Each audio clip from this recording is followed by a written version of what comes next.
are here yet again now to talk about the final book in the Gormenghast series, Titus Awakes, by Maeve Gilmore, based on a fragment by Mervyn Peake.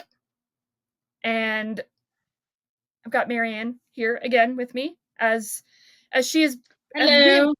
As we have discussed these books. Yeah, I know in the previous books we've generally just like hopped into spoilers, and if you're here and you haven't read the Titus Grown, Gormenghast, Titus Alone, get out of here, but actually wait a few minutes just so you have expectations. But anyways, I'm doing this out of order. Marianne, if you want to introduce yourself in case people happen to not have stumbled across the other videos. They're logging into this video and just skipped the other 3. Yeah. Apparently. Yeah. Hi everyone. My name is Marianne Guevara. Been here on BookTube for quite a while. Recently, not recently, but I've been venturing out into fantasy, and I owe my journey into the Gormenghast trilogy to Evie here. And a huge thank you to Evie, because I think that if I had read the Gormenghast trilogy by myself, I wouldn't have gone out of my way to try out Titus Awakes. But I'm very excited for this discussion. I'm so excited to talk about this book. But first, I want to talk about like just spoiler free, just to set expectations for people, because I feel like, I don't know, just everything that Peake set up in Titus Grown and Gormenghast, how so, I don't know, so atmospheric and just complete they feel in comparison to Titus Alone, and then especially a Titus Awake, since it's obviously written by somebody else. It can be very jarring. Yes. And where Titus Grown and Gormenghast are very gothic in their fantasy,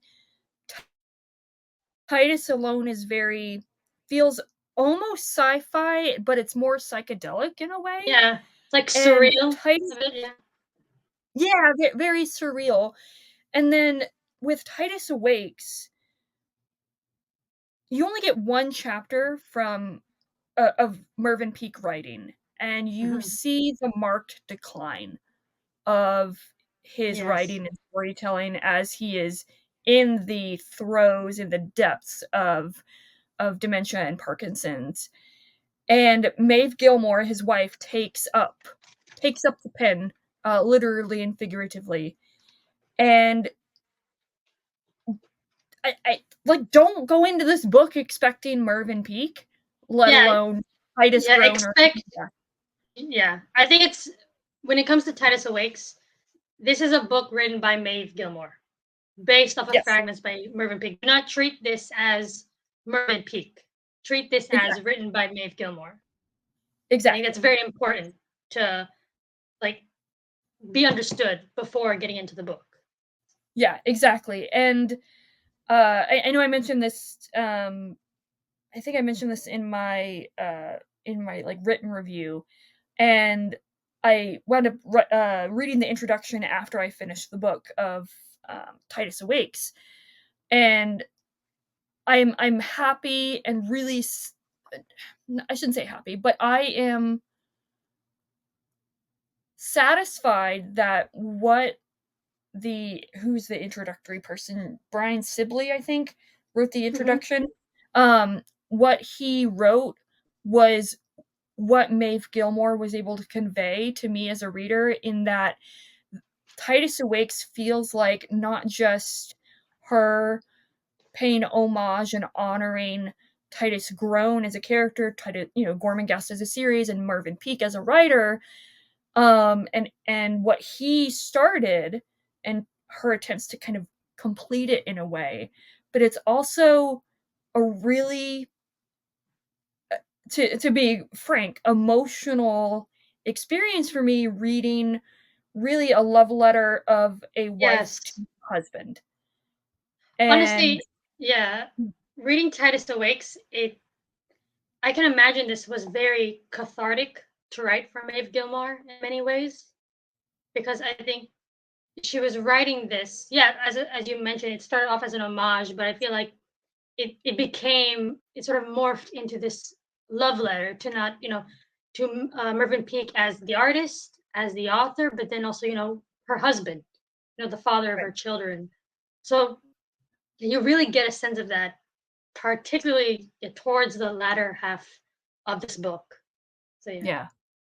Yeah, and it's just, it's if you go into it experiencing what Maeve Gilmore is giving you as a storyteller, I think you will really appreciate it, and then understanding context, you appreciate it Mm. even more. So, yeah, I definitely think it's something that you like, if you've read Titus Grown and Gormenghast, and you have continued on to Titus alone, this is I don't wanna say it's required reading, but I think it is necessary to read to get the full experience of the Gormenghast series. Yes, yes. Like, And the it's not and the it's thing not oh, oh, sorry, I was just gonna say it's not really like I know Gormenghast is kind of hearkened or, marketed, whatever, and, uh, told as a trilogy, but it's really like this that excludes Titus Awakes, and I don't think that's fair because Titus Awakes gives you a fuller picture of everything, of the world, of Titus Grown, of Mervyn Peake as an author and as a person, and I think it's just so good. Ah, so good. yeah, and I think that you don't even need to have like a full knowledge on Mervyn Peake. Like like for me, I don't have like all the full details of like his biography or anything. I just know that he was an artist. He wrote the Gormenghast trilogy. He was suffering from like Parkinson's, and then he eventually, his decline. Just even knowing those basics, reading Titus Awakes was still very much an emotional reading experience for me, because I think that really boils down to you can feel the emotion that Maeve Gilmore is sort of conveying through the writing, through Titus Awakes, through the story. Like it just feels so palpable.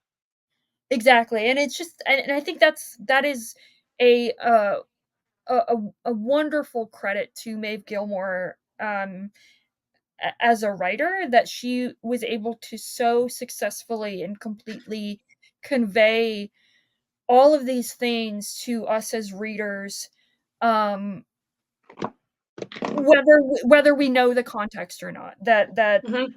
her intent came through so totally, and yeah, it's just okay. We're gonna let's just go into spoilers. Let's just go. Yeah, it's If just you haven't read the book, let's just stop here. Read the entire series. Read the book.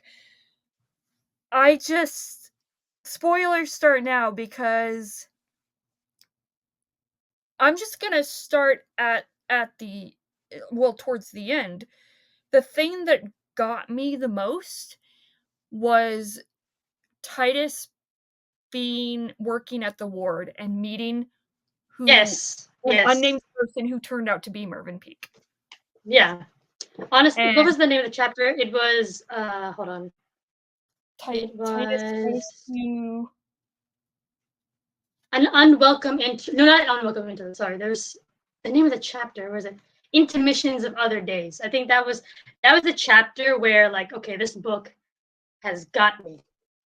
Because when well, you, actually even the chapter before that, Among the Dead Men, when he gets oh yeah, introduced to at the oh very yeah, yeah, end yes, to the patient in to bed the 9 art, or yeah, bed 10. Yeah. yeah, the artist, and it's clearly Yes. meant to be Peak. Like you can tell, like, oh my god, this is, and I love that. I love how the fact that you have this is the character meeting his creator, Right. and he's in the role of like of a caretaker basically. Right. I thought that was really powerful. Oh, yeah. It's just thinking about it, it's getting me all emotional. Thank God I'm off Misty cancer eyed. because yeah. Oh, like And oh, so good. sorry, go. No, no, no, no, no. I was just gonna, gush and be like, just the very end of Titus. being welcomed onto that, like, remote island That was, with Peake oh is my god. waiting for him. Like, E- damn. Even in like the chapter at the end of, you know, that part where he's in the ward and he's taking care basically of Peake, and he's getting to know Peake's wife, you know, Maeve, and then he finds out that the artist has to be taken away. He has to be moved to another uh, area, and he's being lifted, I think, into this car, and we hear him say Titus. That's like, I think that's like the first one of the first words we hear him say. So I thought that was really powerful. Like he's saying goodbye to Titus. He's saying goodbye to his creation, to this character that he Right. himself had never been, that he was not able to properly finish his story. And oh God, so that was just like one of those moments that really emotionally hit me. And it just kept on going. Yeah. After the ward, he keeps on meeting him. You And read the intro, right? I did wind up And, reading the yeah, intro yeah. after. Yeah. So And you know how the sequence of events when he meets the author, that it's actually backwards. yes.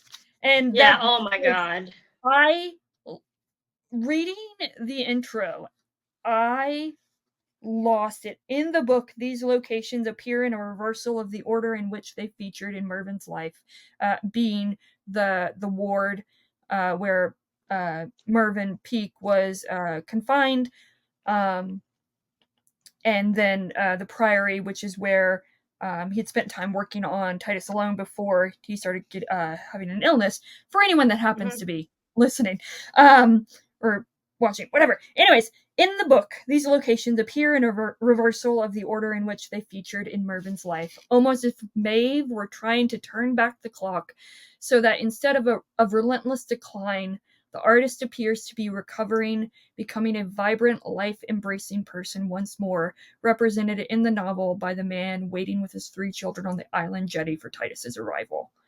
In Maeve's perspective, however, the island increasingly becomes to represent for Titus the opposite of imprisonment, a refuge, a sanctuary, a safe haven from the vacant wanderings depicted in Titus alone, a place where encounters can be safely circumscribed. And then at the end, what makes this coda so poignant is the realization that home is not the crumbling, time-eaten towers and turrets of Gormenghast Castle, but the mind and heart of a man who built it in his imagination.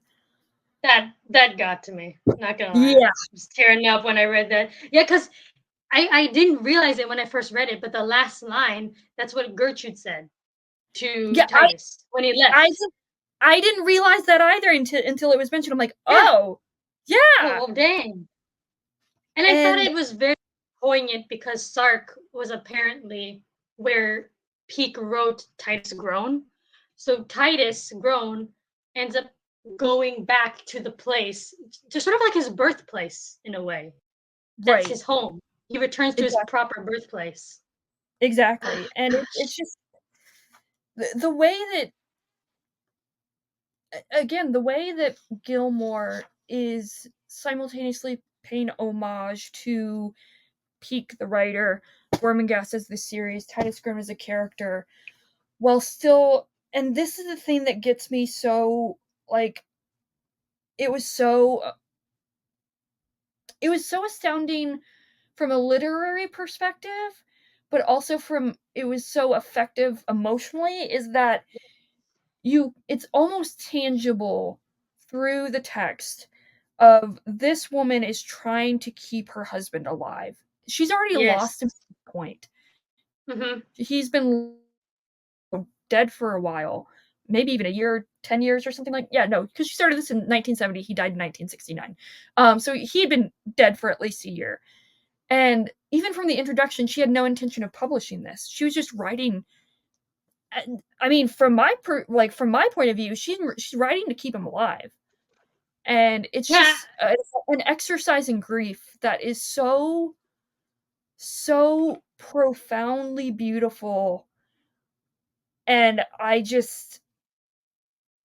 it's genuinely stunning. Yeah, as I mentioned, like I bet it was in a way cathartic and therapeutic for her to Yeah, this to exactly. write this book. And I think what makes this at least very impactful, at least for me, like emotionally, is that it does feel very personal.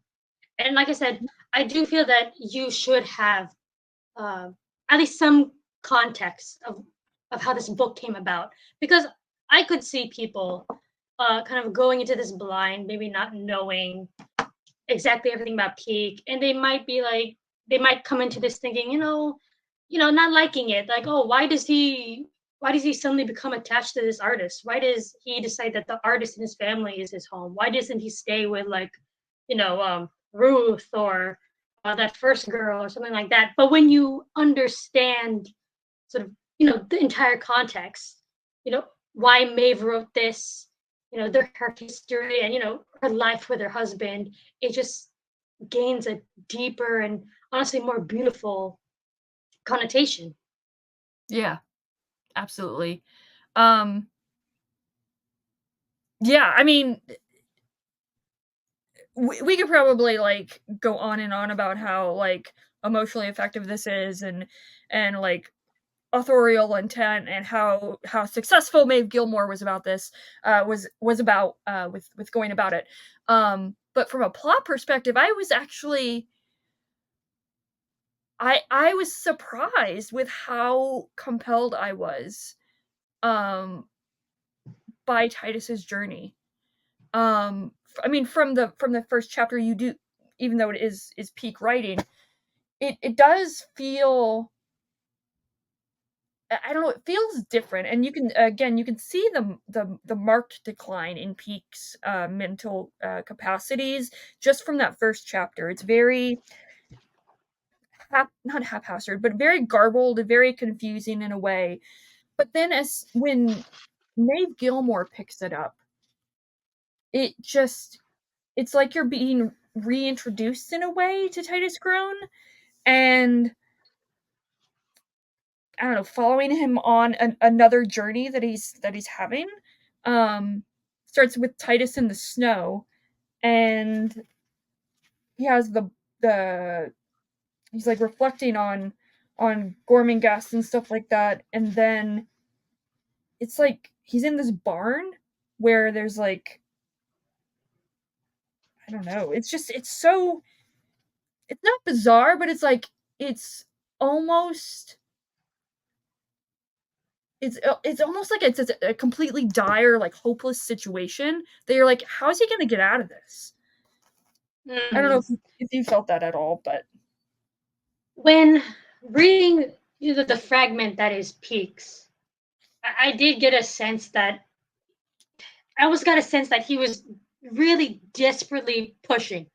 He was desperately trying to push out um, his ideas onto the page with the pen.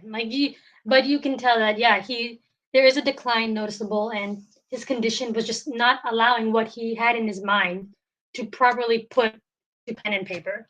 So I kind of saw it, because in a bit it is clunky, especially when you compare it to Titus Grown, Gormenghast, and even Titus alone.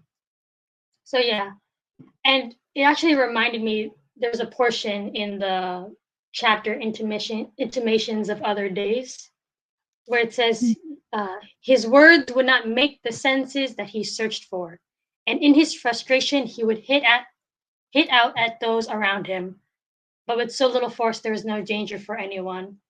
Titus watched sometimes as his wife handed him paper and pencil with which to draw, and as the hand faltered over a few marks, he would brush them away with a sigh so piteous and profound it almost rent his being.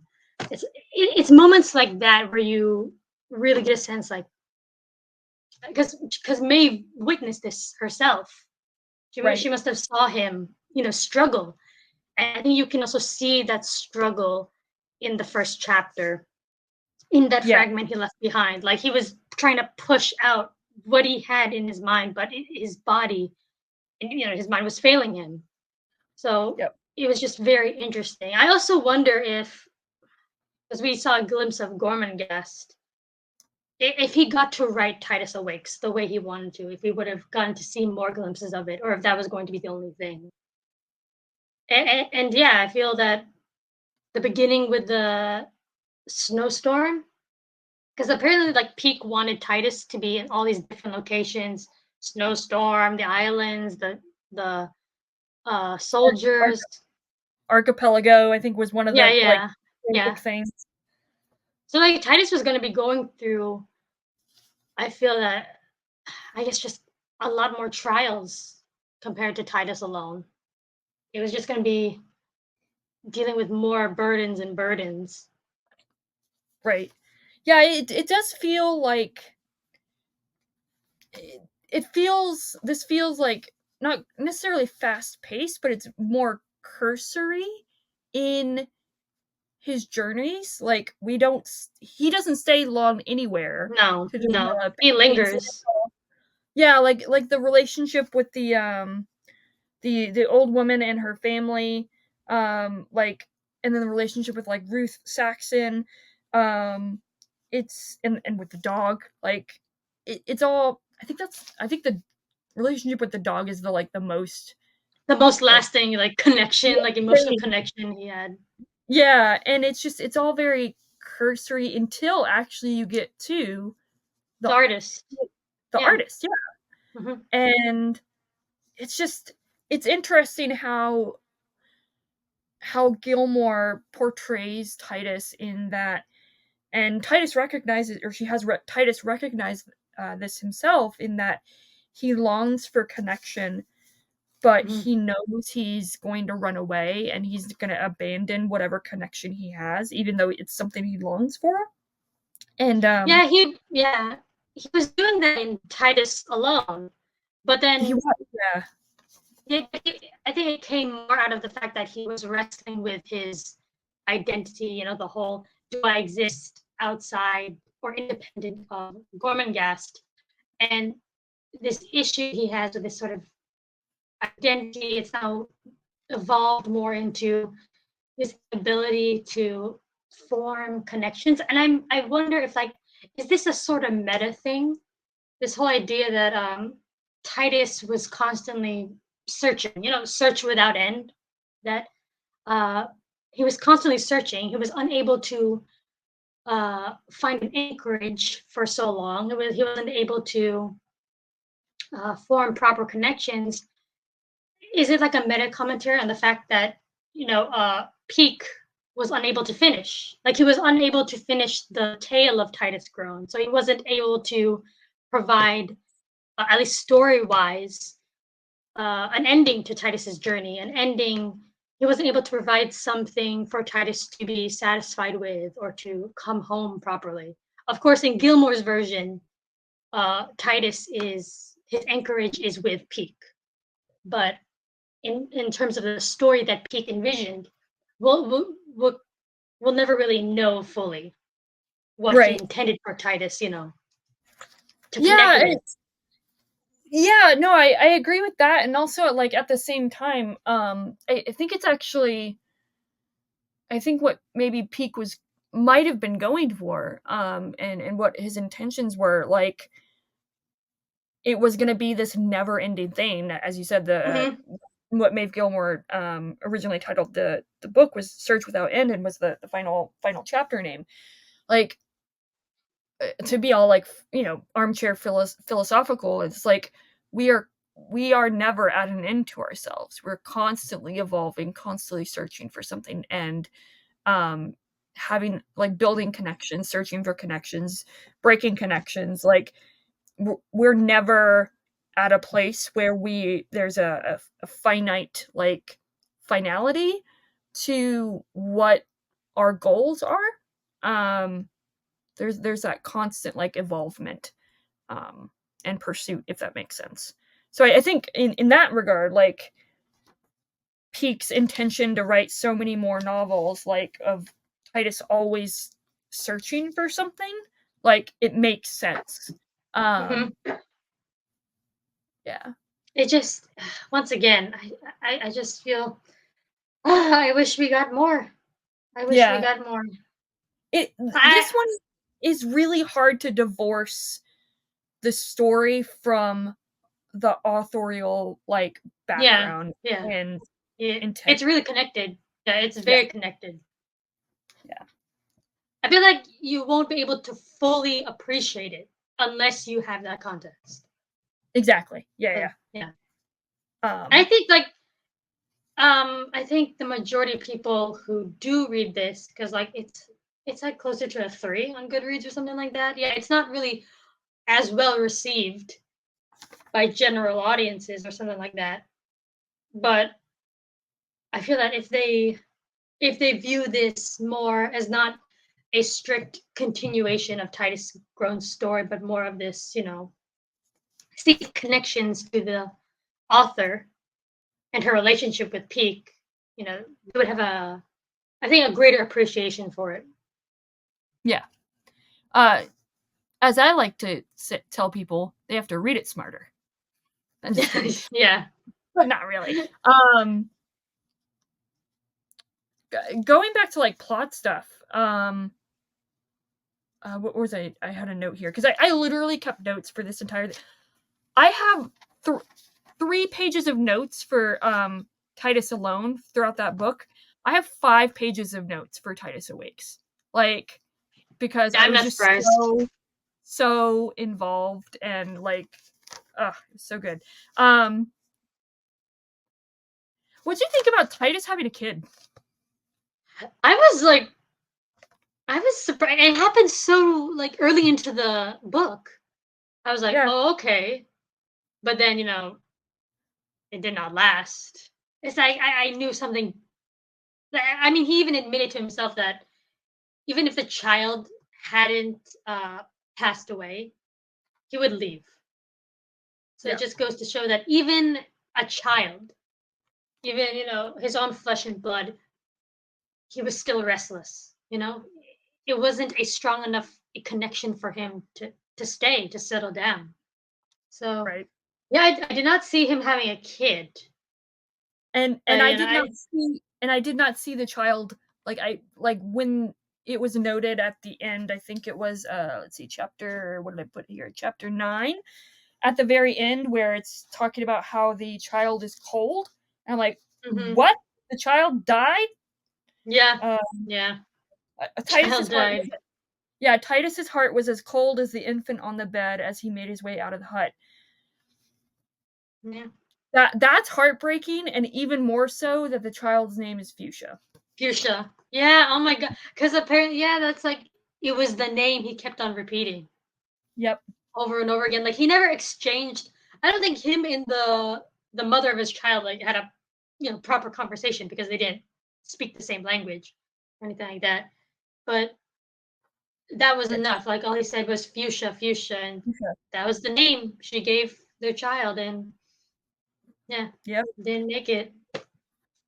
I mean, I think it sets up the tone of the book. Yeah. The, yeah, this chapter, yeah, it It's sets it up. very, very. It's it's very. Is melancholy the right word? But it's very like it's very somber. Yeah, A yeah, very I'd say somber tone. somber. Yeah. Hmm. But then after that, he meets like soon after that he meets uh Elliston Yeah, the family. and his wife, and the child's name is John Donne. I'm like, what? Now I want to Yeah. look into like what the connection like was. Peak like super obsessed with John Donne. Like I need to know. Yeah, that was an even shorter chapter, but like the whole point I think of that chapter was Titus once again coming across a family with such strong connections to one another and realizing, yeah, I can't have this. Once again, just reinforcing that fact and that he can't find a place with these people, so he has to move on once again.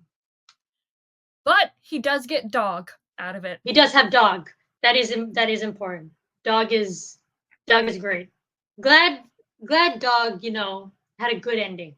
I was Yeah. afraid Peak was gonna not Pete. I thought Gilmore was gonna do something to the dog. Yeah, I was afraid as well.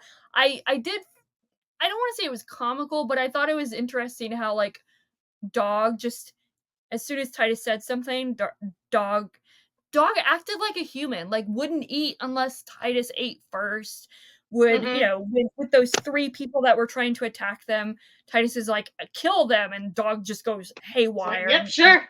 Yeah, "Let's he do it!" knows. Like they have like some telepathic connection because like Dog slowly starts to wean away from Titus because Titus is already feeling restless with Ruth. So Dog is already getting this feeling like, yeah, okay, Ruth is gonna be my new home now because Titus, he Titus even admits to himself that he's gonna have to abandon Dog and then Right. leave. Like, So he's regretful for that, he's like, "I can't even like, I even wanna leave this connection that I have with Dog, like, I can't even yeah, stay with him or want to stay with him." Um, and just the just imagery of Dog, like, closing doors with his paw, like, doing all these things with his paw like a human, I'm like, "Oh, this is great." Um, yeah, Dog is fantastic. Dog is great. I love Dog. There was also the part with the soldiers. That was part of the notes that Peake had. Like Peake wanted there to be sections with soldiers, apparently. Yeah. Yeah. This was before the ward, right? I think. Uh, it was before he met Ruth. Yeah, Oh, yeah, he had right. an encounter with the soldiers. Oh, yeah, because they go into, like he gets captured and he's like a prisoner or whatever, Mm-hmm. that field, and oh, this yeah, because I have a note here of, like, you this is where he gets introduced to, like, the warden guy at the, at first, um, and the guy comes out of the ceiling, and I thought it was just a really cool parallel and mirror of Titus Alone, where the man comes Yeah. up from the floor. And I just thought that was a Yes. really cool, like, mirroring, reference. Mm-hmm.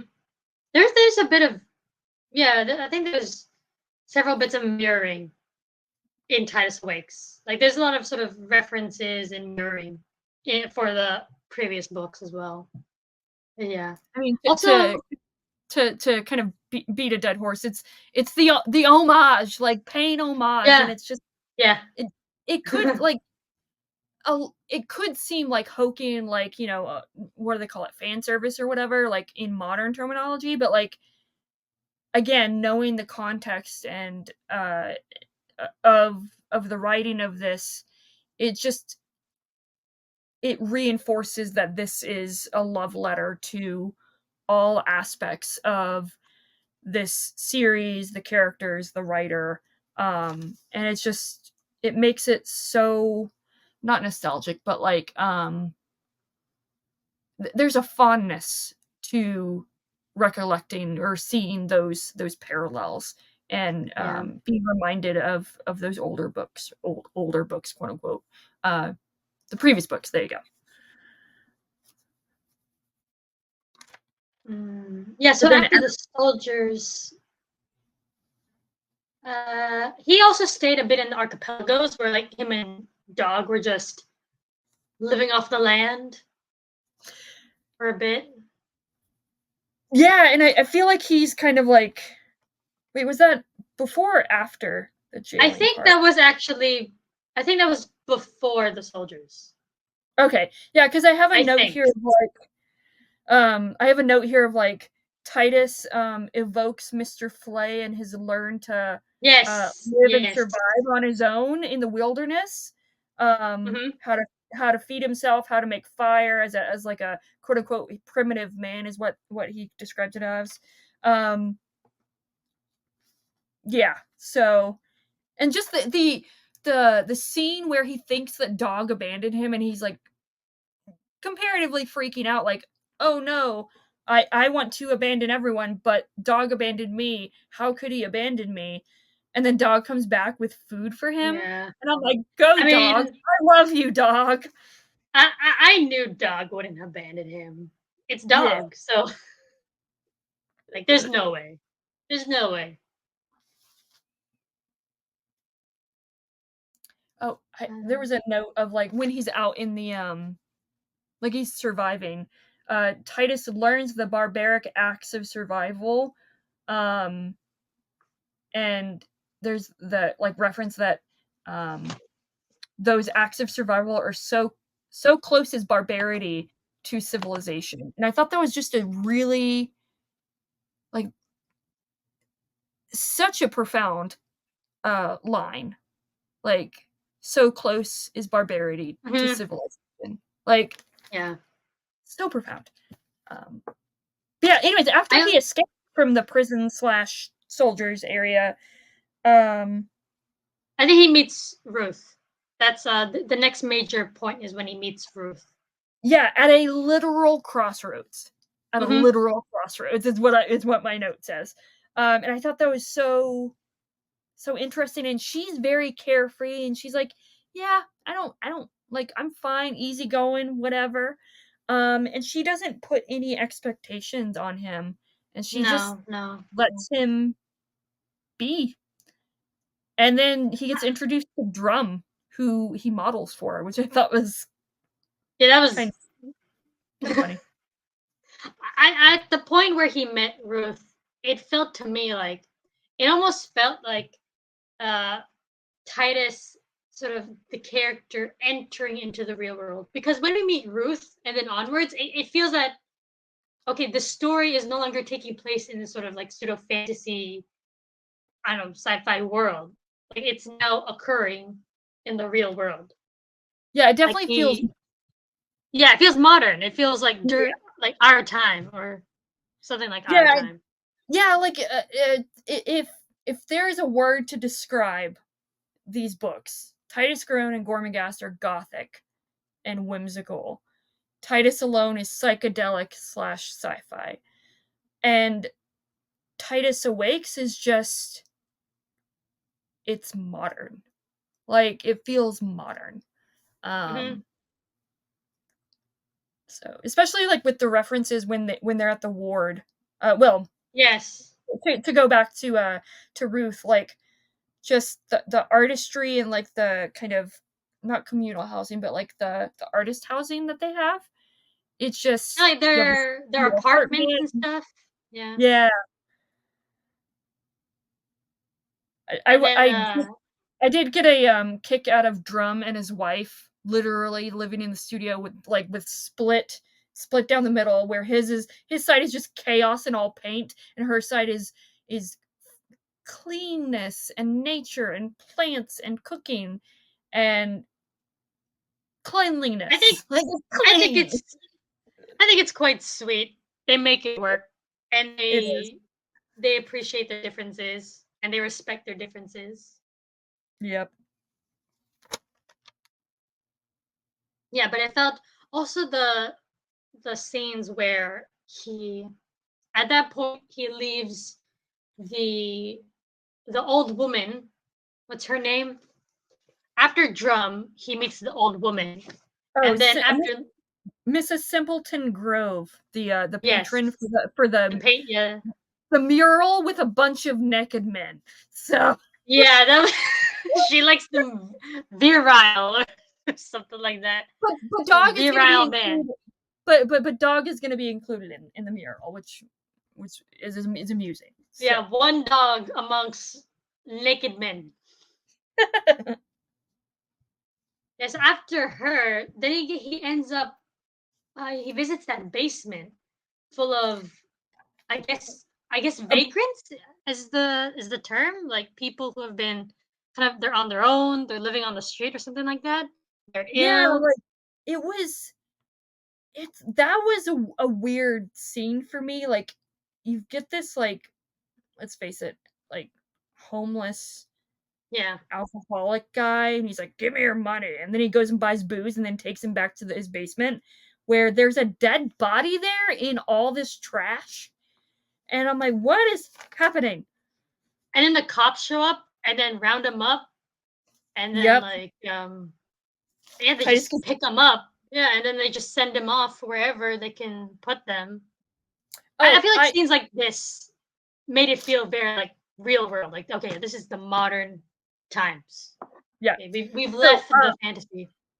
exactly. So, I realized I conflated Titus in jail at this point with him at the soldier's place. So I remember when they were at the soldiers, it was like one of the jailers was like giving him food and was like, "Here, just get out of here."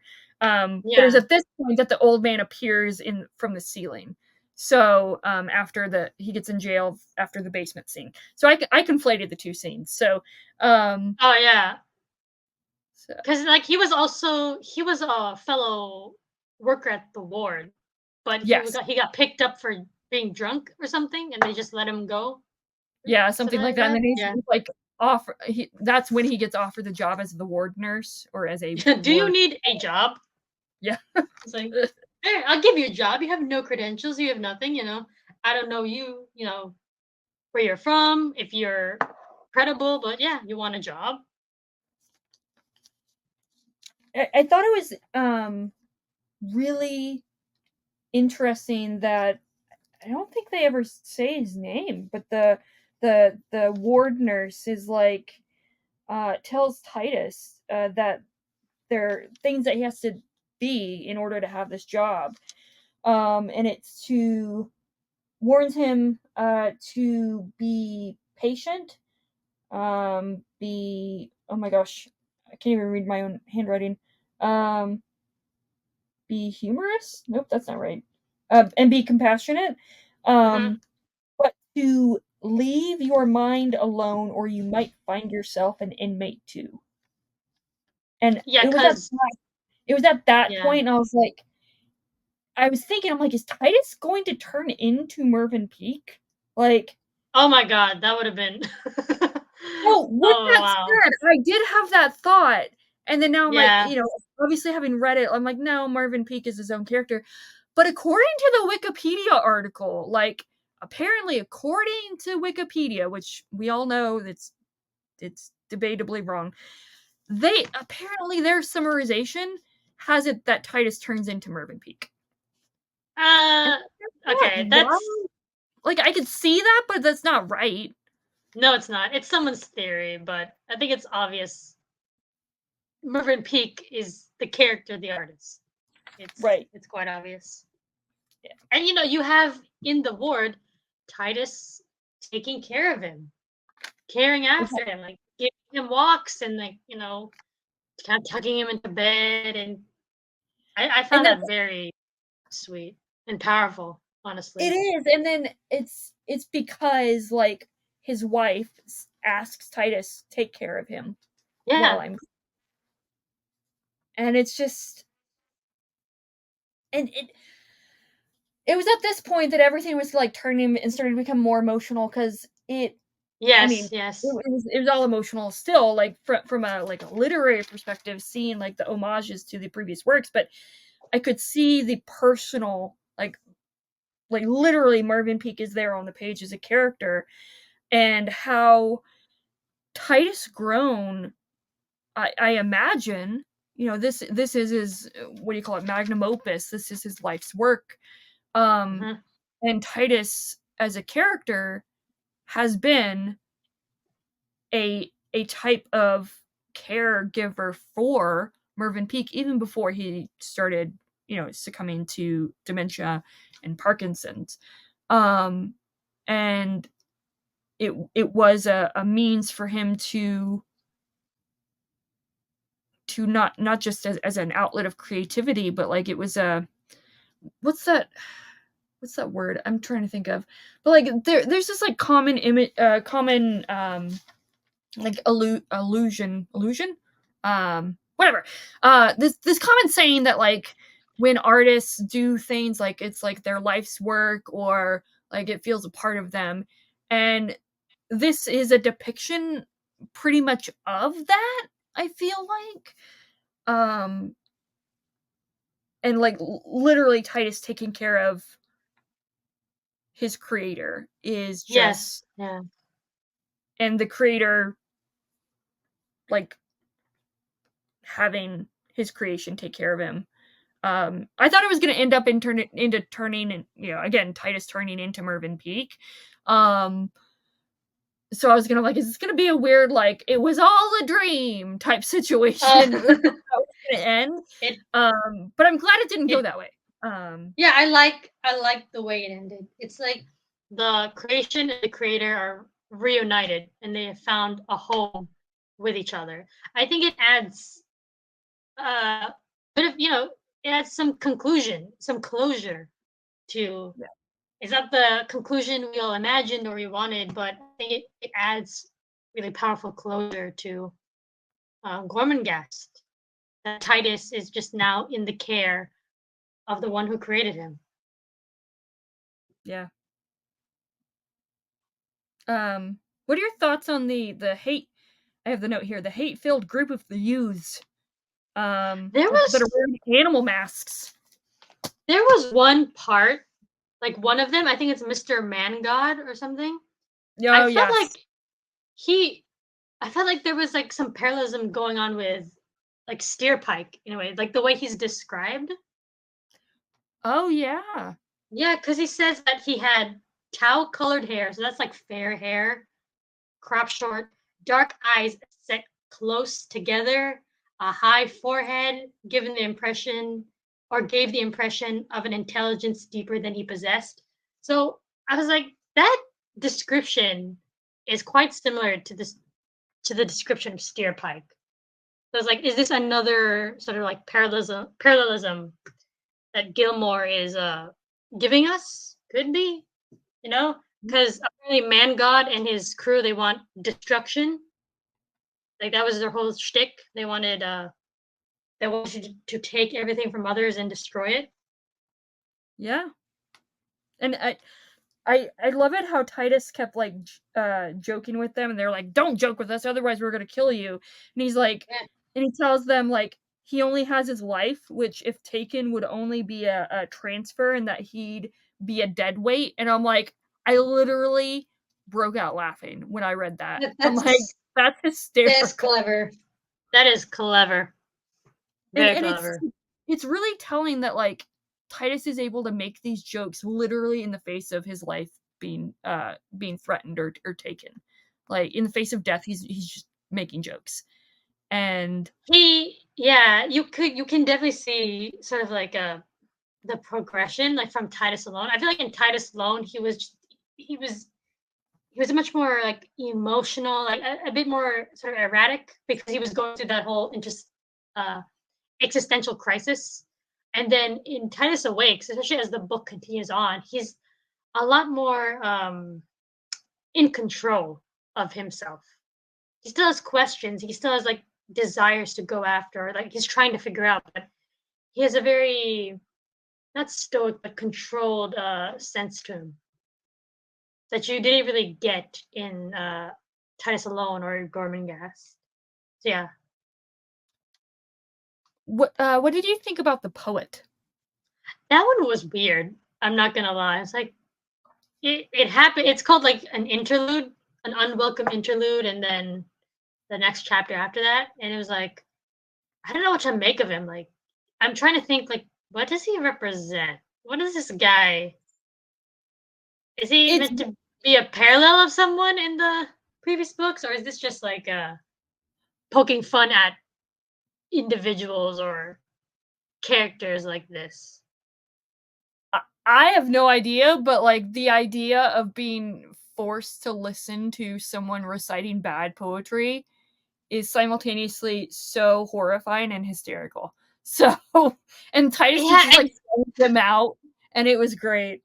and then like it felt like everyone did not take this guy seriously. Like at the party, like at the dinner table, at the party, it felt like the woman, I think, was that his wife or something? I don't even know. Like she was just like they're humoring a child, a a petulant child. So yeah, the poet was weird and annoying, but entertaining. Yeah, I mean, I guess you could argue a parallel of the poet being. I mean, I don't know if I don't think it's said in the text itself like if he was celebrated or anything, but like all these people, including the kids, like, but the kids are like gonna put on a play at a theater or whatever, but like this sense of artistry that no one is necessarily not necessarily appreciating, but they are not taking seriously. Like they're just like, oh, he's reciting poems again. Let's just Yeah, ignore him. everyone just humor him for a bit. It'll stop or something like that. Exactly. Um, but I then don't he know. finally. Maybe Sorry, go I, ahead. I was thinking because like this portion happens after Titus interacts with the artist Peake. So is this like meant to be like Peake's character of the artist? Like this is a true artist or something like that, and then you have this guy who pretends this petulant child who treats art as sort of like look at me type of event, as He opposed literally to he literally calls himself I am. Like it's so yeah, narcissistic. I am like from like the Bible. Yeah. I am yeah, it's weird. I felt yeah because I was wondering okay why put this part here like in the middle of meeting with the artist Peake's character. Like, why choose to put it here? Well, at, Why not have it before or something? true, but I mean, I guess you could. So the last line, or one of the last lines of that chapter, you could technically, I guess, put anywhere. But Titus says, "This is another end. Let there be a new beginning." And then that's when he starts Mm, walking to the sea, and he's just following roads to the sea, and that's what leads him to the art. to Mervyn Peake, to that Yeah. remote island. Um, just it was so like it was so satisfying. Like It, I'm so glad that I'm so glad it, that Maeve Gilmore wrote this the way she did because mhm, it in all levels and layers and ways and means it's such a satisfying end. Um, yeah.